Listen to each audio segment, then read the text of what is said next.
আসসালামু আলাইকুম, কেমন আছেন সবাই?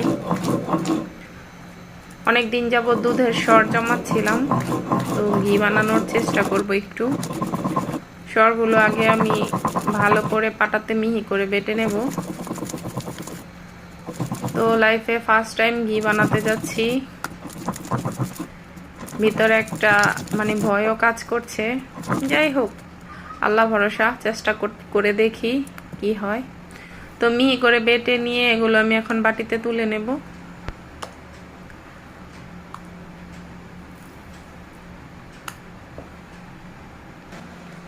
চুলাতে একটা কড়াই গরম করে এখন এই মিহি করা সরগুলো আমি কড়াইতে ঢেলে দিলাম।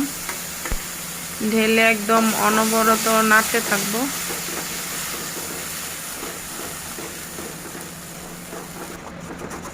ভিতরে অনেক ভয় কাজ করছে, কি জানি কি হয়। যাই হোক, আলহামদুলিল্লাহ, নাড়তে নাড়তে দেখছি ঘি বের হওয়া শুরু হয়ে গেছে। আর কি বলবো, ঘ্রাণে একদম আমার পুরো ঘর ভরে গেছে। আমার বাচ্চারা এসে বলছে কি বানাচ্ছ কি বানাচ্ছ।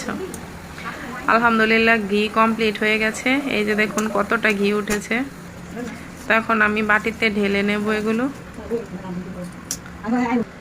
মাশাআল্লাহ, অনেক সুন্দর হয়েছে।